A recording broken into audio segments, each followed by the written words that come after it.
The S23 Ultra is now official. So are there any big changes compared to the S22 Ultra? Well, we'll cover the design, the display, the camera, performance, features, battery, and price, so that you know if you should pre-order the S23 Ultra or if you should just get a refurbished or a discounted S22 Ultra instead. So interested in design, there are two changes here. The first is the frame, which is now more squared off and actually found this to be more comfortable to hold and also a bit grippier. And second, some new colors. More specifically, the white and the red are gone, and instead we get a cream and a pink, with the green being a different shade as well. And when it comes to the display, the only display change is that the chin is now thicker, with the side bezels also being thicker. Well, technically they're the same, but since the display is not as curved anymore, it makes them more visible, and hence they appear to be thicker. Now let's talk about the camera, as this is where we get the biggest changes. In fact, there are 9 improvements from the S22 Ultra. First, we have the 200 megapixel camera compared to the 108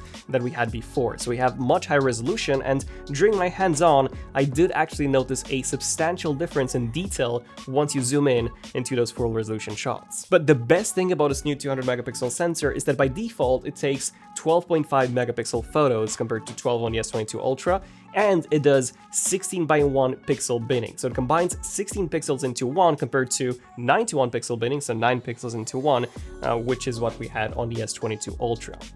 And all of this translates into a lot of improvements. One of these improvements is an improved night mode. That 16 to 1 pixel binning just makes it so much better. Samsung mentioned this at the event, but I also saw it in person. Samsung employees had their demo phones and they had a few samples there, and the night mode was about 3 to 5 times better on the S23 Ultra compared to the S22 Ultra, so massive improvement there. And the night mode improvements also apply to video, so there's a big improvement here. We now have AI processing to reduce noise and essentially combine multiple frames into one. So yeah, night mode is a huge improvement on the S23 Ultra coming from the S22 Ultra. Then third, improved video.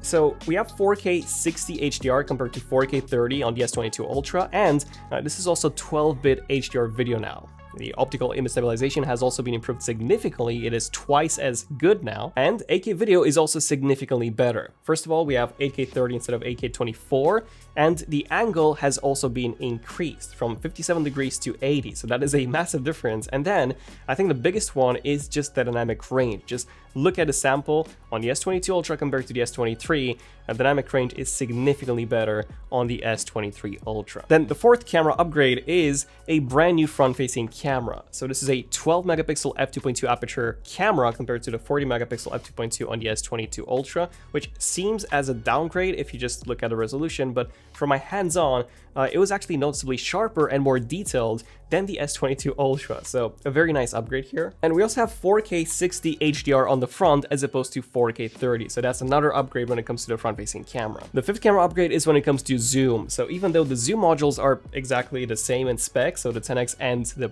3x, we now have much better AI processing. So before, with the S22 Ultra, the 20x digital was almost as good as the 10x optical, which was insane.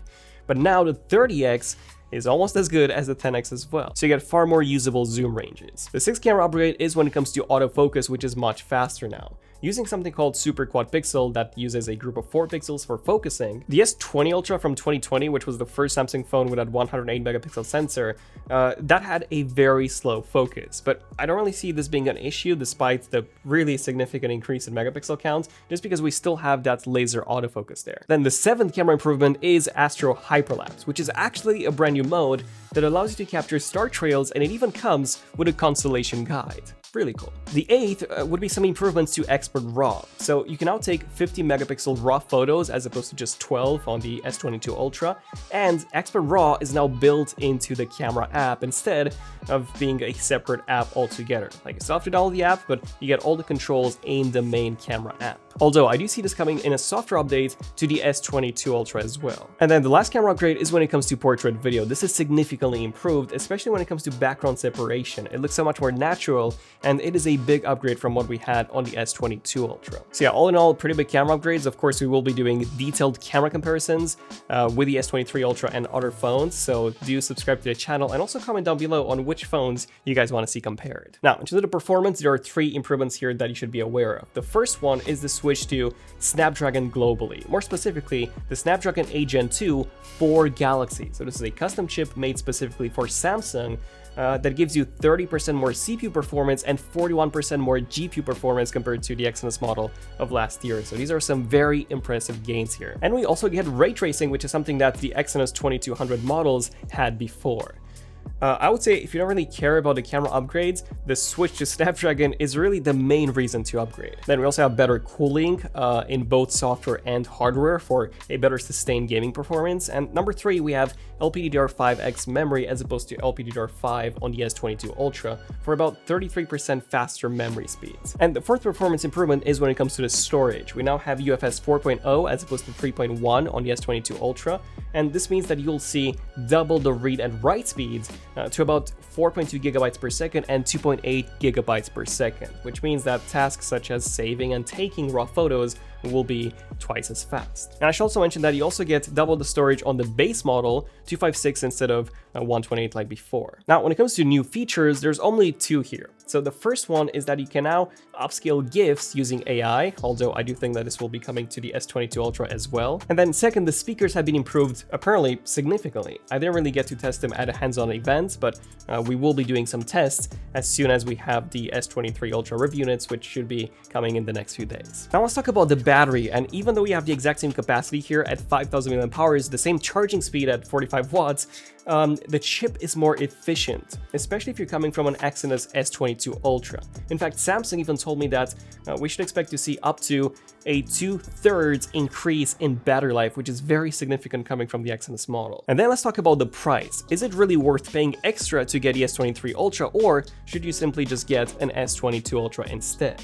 Well, a renewed S22 Ultra costs $749. In the UK, a brand new one costs £824 on Amazon right now. Now, of course, you could go for the S23 Ultra, but that will cost you £1,250 in the UK, so £426 more than the S22 Ultra, or $1,200 in the US, or $451 more than the S22 Ultra. So I would say that, honestly, it's not worth it. Like, the camera is a good upgrade. The battery life will last you, longer, and you also get better speakers, but I just don't see it worth the gigantic price difference. So if you can find an S22 Ultra for a really good price, I would simply go for that. And if you want to check out some good offers on the S22 Ultra, you can check out the YouTube shoppable cards down below. But yeah, do subscribe, as we will be having those super detailed camera comparisons very soon. I'm Daniel, to the Zone of Tech, and I'll see you guys in the next one.